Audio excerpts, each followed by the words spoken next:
We would like to update you on what have been reported by DOH regarding to one victim, as per report, victim of stabbing happened around 8:30 p.m. On September 21 along Recto Avenue. And if I may read this quick, then we'll start answering your question. At around 8:30 p.m., September 21, riots broke out at the intersection of Claro M. Recto and Quezon Boulevard. This is for purposes of geography, malapit sa Isitan, just across Isitan. During the riot, suspect Richard Francisco, 52 years old, a watch technician. As you all know, sa Recto, maraming pagawaan ng relo, mga maliliit na tindahan. Claimed that minors were trying to damage motorbikes and his business along the said street. In his attempt to protect his own property and business, he tried to use a case knife, yung pambukas ng relo.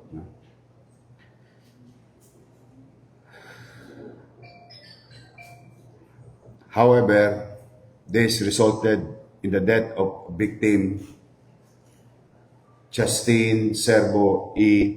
Ignacio, 15 years old, grade 10 student, living in Rizal, Taguig, Barangay Rizal, Taguig.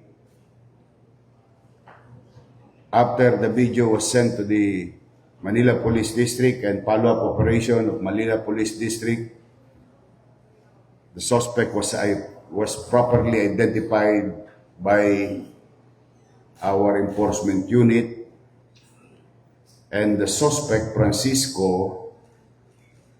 Richard Francisco, voluntarily surrendered himself to the authorities at Barbosa Police Station along A. Bautista Street, corner Escaldo Street, Quiapo, Manila. Of course, the suspect was informed of his constitutional rights. And now, here we are. First, nalulungkot ako na may isa na namang magulang na umiiyak ngayon. Masakit mawalan ng anak. And I hope and pray for the soul of Justine Servo Ignacio. Second, I hope ang mga kabataan talaga makinig kayo sa magulang nyo. Ay, may isang umiiyak na naman ng mga magulang ngayon. Nakakalungkot, but andyan na yan. Anong gagawin natin? Buhay, hindi natin may babalik. Pangatlo, bukod sa pakikiramay, paalala sa mga kabataan, o ito naman sa taong bayan. sa mga mamamayan na nanonood, huwag natin ilalagay ang batas sa ating kamay. I know, mahirap, lalo na kung gusto mong proteksyonan ang iyong sarili at ang iyong mga naipundar na hanap buhay at gamit na sisirain lamang dahil sa riot or rumble. But we must continue to believe that the government and the men and women uniform of the police force will do their job.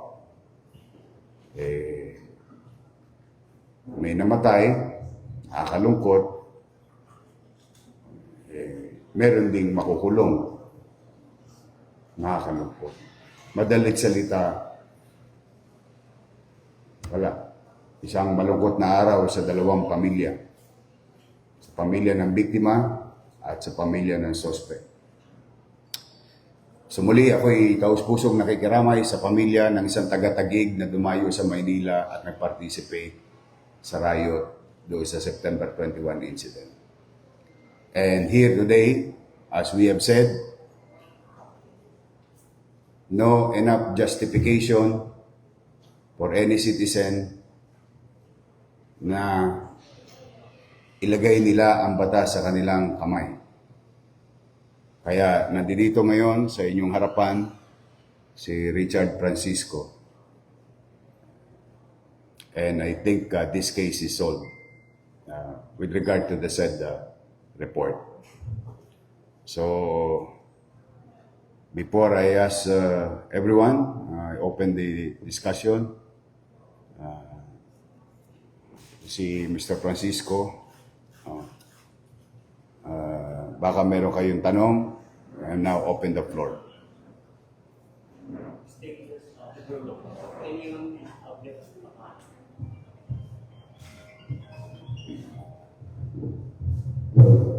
Any question?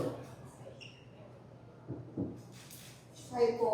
Sir, Mads po from Lab 45.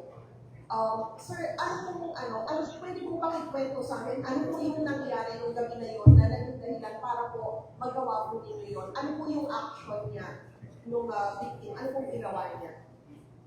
Una, nagdaan muna sa suko. Nagwasag sila ron. Pagdating sa kulong niya, nalalapas po sa akin pisto. Binasag na yung kinumba niya yung motor. Sasama sana yung motor din ng motor. Yung Mario. Medyo dumilig na yung ko dahil ang dami ng nilay.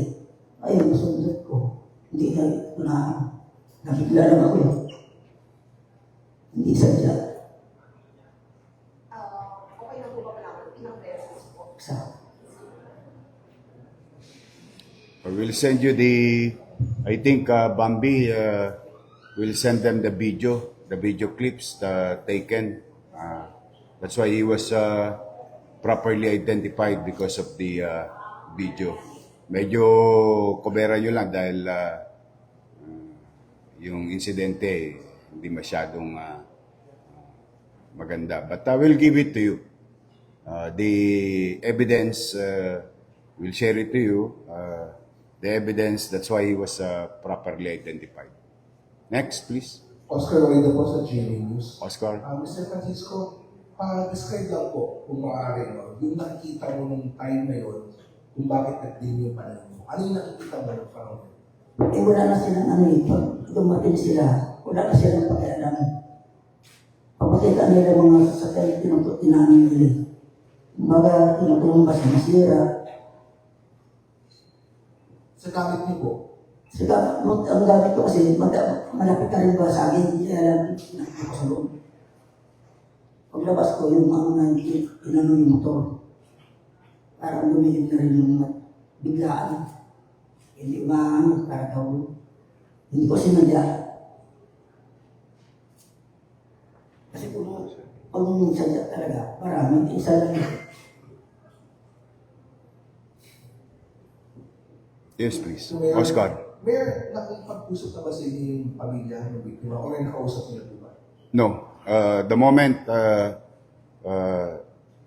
Director General of of the Manila Police District, our district director reported to me about the incident, and immediately itong anak ni Mr. Francisco, because he was identified by the Manila Police District o nakipagtulungan at inayos yung surrender. So inuna namin na hanapin yung suspect at may harap sa mata ng batas. And that's the update as of last night. And Sir, Lawrence Tanoko. sure, Lawrence. Sir, yung ganitong sitwasyon na malinaw na parang ang dating is self-defense yung nangyari. Hindi ba? Well, I don't know. I'm no judge, I'm no prosecutor, and I'm no lawyer. But that's the challenge, no? Yan ay isang malaking hamon sa isang rumble o riot incident wherein even ordinary people in a given situation will protect his family, property, and himself. Now, I don't know how far it will go, but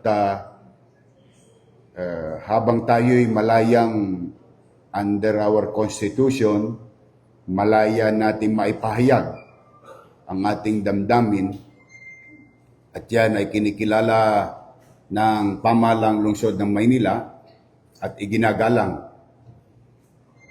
But at the same manner, any citizen, for that matter, has also the right to protect his property and life. That's another story to tell. But it's up for the fiscal, or the prosecutor, and the judge to find out. But one thing is for sure, the case is closed and solved immediately. Mayor, good Yes. morning. Trish po from DZMM. Bali po, doon sa naging riot po ng September 21, it is then po confirmed na at least mayroong isang fatality po doon sa incident. Kasi sinasabi po ng DILG Secretary ay wala pong fatalities. Pero ito po ba yung fatality po nito? Ito po yung dun sa DOH na kinonfirm po? Yes, when we heard the news, the report that there was a stabbing incident, of course, there are so many moving parts. Is this a stabbing incident like a regular day-to-day altercation of individuals, or this is a part of that incident happened in recto, burning and destroying of private and government properties? That's another thing. Involved ba yung police? Siyempre, yun ang una natin kailangan alamin. It turned out, it's an ordinary citizen trying to protect his property and afraid of his life, caught in the middle of a chaotic, unruly rumble and riot. Yun ang kaya andito siya ngayon. So hindi siya lespo, ordinaryong citizen. Tanong ko na rin po, yung mga kumakalat po kasi nilang video po sa social media, meron pong incident, not sure po kung, as nasabi po sa comment, minority edad po yun, pero hindi pa po verified. May inakyat po doon sa taas po ng hotel na niransa. Dinala po yun ng mga polis, meron pong suit of vest yung mga polis po yung nakaitim. Pinanin po sa taas, as parang pinabubugbog po ng mga hotel staff. May any action po kayo doon? So, naging action po ng polis, ano po dapat ang ginawa? Well, Dapat po kaya pinanin sa taas instead of sa prison po agad. If I were them, I will file a complaint. The family of the minor. But as far as I'm concerned, no report were given to me. And, you know, well, on the side,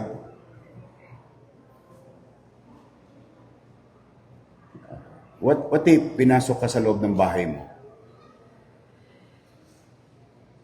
Will you protect your family and home? Kaya talagang pinaiiwasan talaga yung unruly rally. Kasi maraming moving parts yan. But as far as I'm concerned, to answer your question, wala pang reported sa amin. These are all claims, the same claims that there are 30 death. Remember, let's be honest to ourselves. We've been receiving chat group pictures, communicating to each other, and even in the commentary section, paano daw yung 30 pinatay? We take it seriously. Of course, alam mo, pag nag-iimbestiga ka, kahit na maliit na bagay, binibigyan mo ng atensyon as much as you can, or what you call elimination process, what is truth and what is not. So the simplest way to do it, if there is 30 people who died, is to look into our morgue or even in our hospital, private and public. Wala naman eh.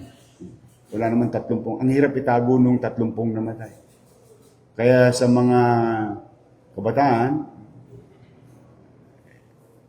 ingat lang tayo pagka-share ng mga ganito. Kasi these are sensitive informations. It may destroy lives, no? By vaguely or unsubstantiated claims against any person. Delikado yan. Hindi to joke, no? Nakita nyo, pag napapanood natin yung parang laro sa kanila. But ulit-ulitin ko, ang taong bayan,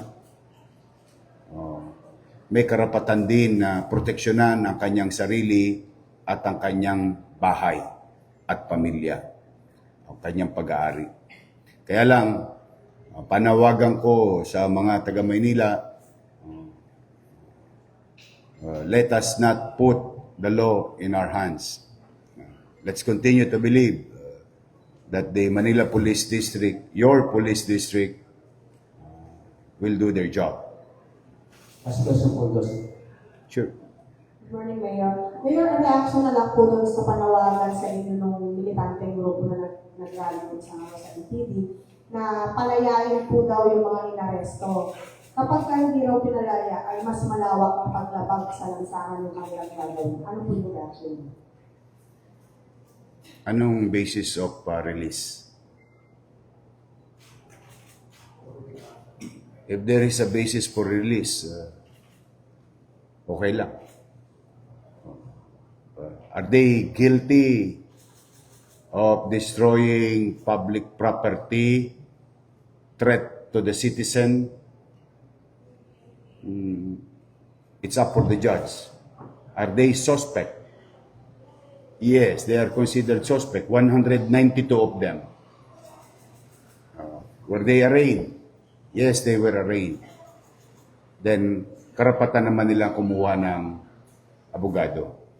Now, if I'm not mistaken, those 14 years old below is now under or being submitted to the custody of DSWD. Wala naman akong kapangyarihan na magpalaya ng tao ng suspect. Even the president of this country, wala kaming kapangyarihan. Palayain yan, palabasin yan. Pagka meron namang citizen na marunong-runong, ano naman ang kasong kakarapin ko? Kaya, ang leksyon, tatanda naman na yung iba na yun. Ang leksyon talaga, maging responsable ka sa sarili. So, tulungan na lang nila. I encourage them to help the family to defend those suspects. 192 of them. Mayor, si Grant Larry po from Bomboradio. Sure. Mayor, last step po ay nabanggit niyo po na mayroong ex-politician and Filipino Changes Funder yung nasa likod na possible na nasa likod na. These are possibilities Yes. based on raw and sketchy report. Your pwede po malaman namin ngayon na mas malinaw or confirmation po sino po na tinitingnan. Malalaman din yan siguro kung meron talagang katotohanan yan o wala. Dahil kung makikita nyo, yung interview ko kay Karen Davila yesterday, that particular cases will be charged to those suspect. Tapos nakita mo sa baba, nung binabanggit ko, the word to be determined. Ibig sabihin, there is an ongoing investigation and how far it can go. As of the moment, they are person of interest as instigator and can be charged of sedition. Kasi may isa pang babae doon sa Ayala Bridge. Ngayon na kasi lumalabas yung mga video eh. Binibigyan niya ng direktiba para sunugin yung truck. Maraming ginagawa pa. Kino-compile pa yung mga videos and datas. But, well, we'll see. Natin. Total, I think nagbigay na ng direktiba si Secretary Remulla ng DILG to further investigate. But for now, one at a time. Those who committed rumble and riot that cause damage to public property and private property and serious physical injury. Ayun. Second, there is an incident of death, confirmed report. Anong action taken by the city and Manila Police District? Find the suspect. Now, the suspect surrendered voluntarily and here he is. And hopefully later on, yung tanong mo, mahanap natin. Last na lang. Sure. Ako na yung channel to. May alas 11 kasi ako. Mayor, good morning. Good morning. Siguro kung miss ko lang. Pero meron daw tayong initial damage assessment. Oh, good question. Yesterday, umabot na sa humigit kumulang 10 million pesos ang damage. Sogo, MMDA, City of Manila properties. 10.4 more or less, but more than 10 million. May breakdown na. Now, the challenge is, hindi naman kagad mapalitan yung stoplight ng MMDA because it's a unique product. Hindi naman yan available lagi sa Mercury Drug o sa hardware. So it will take time to put back all those. Chairman Artes is doing his very best to change or palitan yung mga nasirang gamit ng MMDA. So more or less about 10 million pesos. It's a good question. Buti na tanong mo. And very last na lang din, Mayor. Sure. Si Sec. John Picrinilla ng BIL, sinabi nung wala talagang nagpuputok.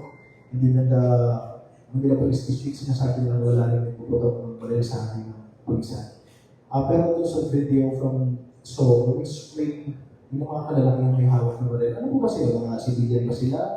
Or are they in plain clothes? Paano po ito? Basta ganito ang rule. I don't know. As far as I remember,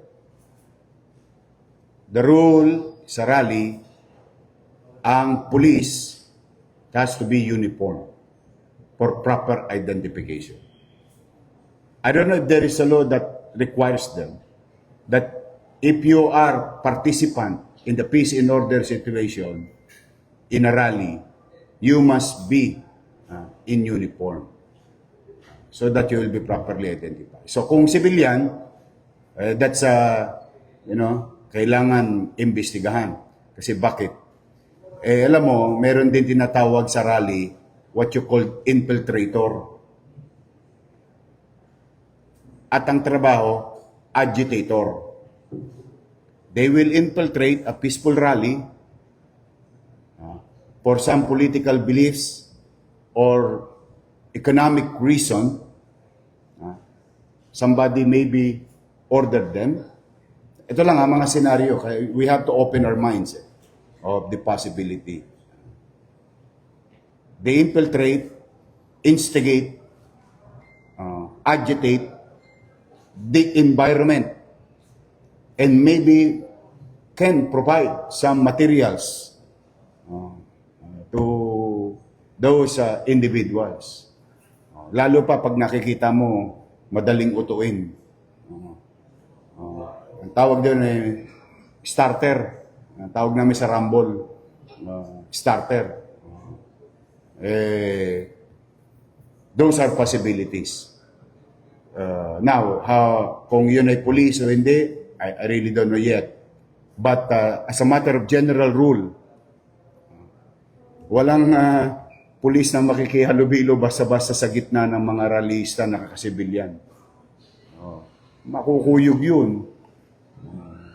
Usually, nasa front line. Divided yung line. But anyway, we'll look into it. And reports will be made naman. And hindi naman tumitigil pa yung MPD ngayon. Kaka-review. May isa pa kang tinitingnan namin yung sino yun? Supply? Sino ba yun?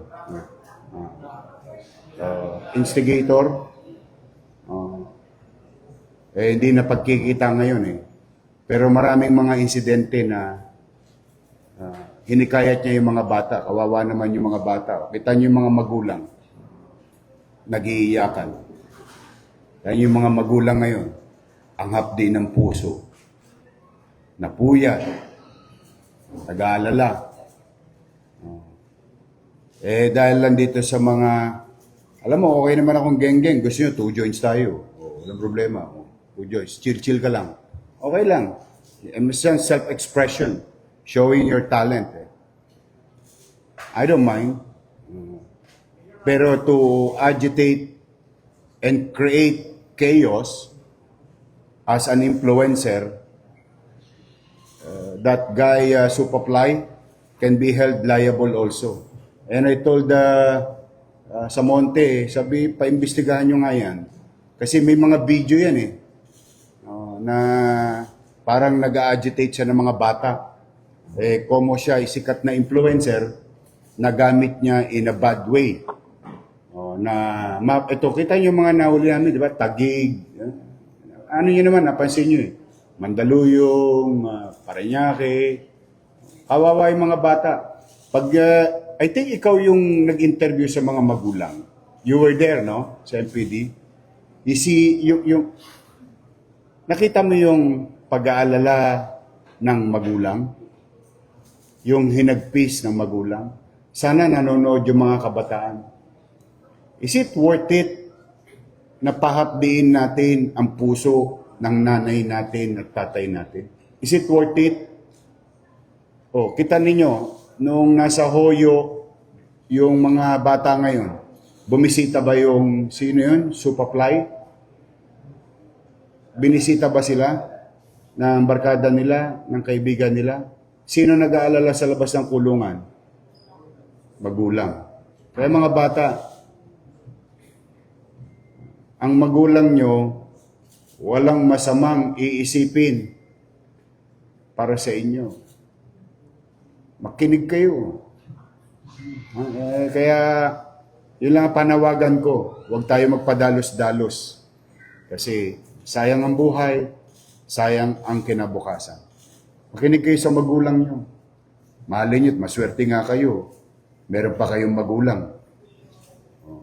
May mga taong ulila na. Mahalin nyo, nanay nyo. I've seen your interview.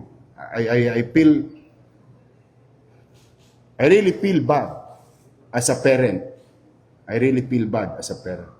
But again, we need to do what we have to do to protect the interests of the general population.